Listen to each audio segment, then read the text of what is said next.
کذالک یطبع اللہ علی کل قلب متکبر جبار، اسی طرح اللہ تعالیٰ مہر لگا دیتا ہے ہر متکبر اور سرکش انسان کے دل پر.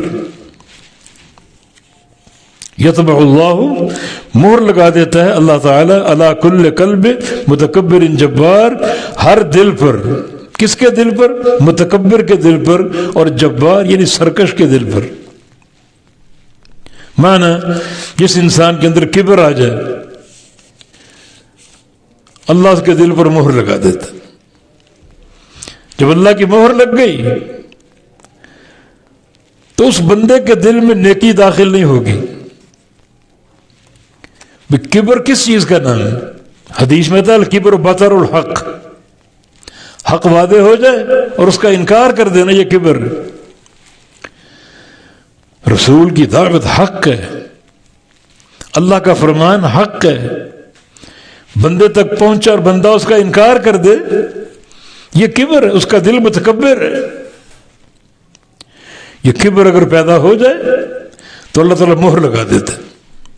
اللہ تعالیٰ کا فرمان یا ایھا الذین آمنوا استجیبوا للہ وللرسول اذا دعاکم لما یحییکم واعلموا ان اللہ یحول بین المرء وقلبہ.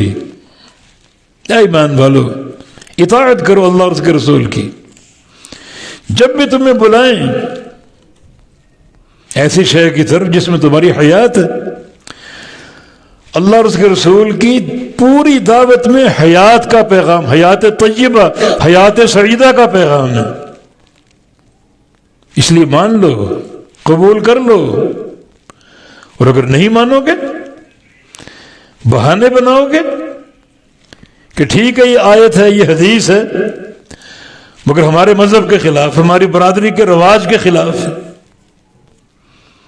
تو پھر کیا ہوگا؟ فَاعْلَمُوا، جان لو، ان اللہ یحول بین المرء وقلبہ، اللہ حائل ہو جائے گا انسان اور اس کے دل کے درمیان. وہ حائل ہو جاتا ہے.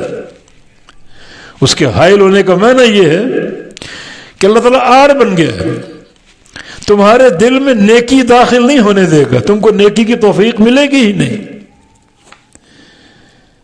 اللہ تعالیٰ کی مہر کا یہ نقصان جس کو کوئی دنیا کی طاقت توڑ نہیں سکتی.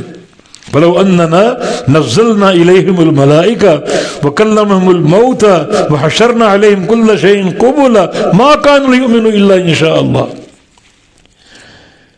اللہ کی مہر لگ جائے ایسے انسان کو سمجھانے کے لیے آسمانوں کے سارے فرشتے آ جائیں، قبروں کے سارے مردے اٹھ کر آ جائیں، دنیا کی ہر شے کو زبان لگ جائے اور وہ اس کو سمجھائے، ما كانوا ليؤمنوا، اللہ کی مہر نہیں توڑ سکیں گے.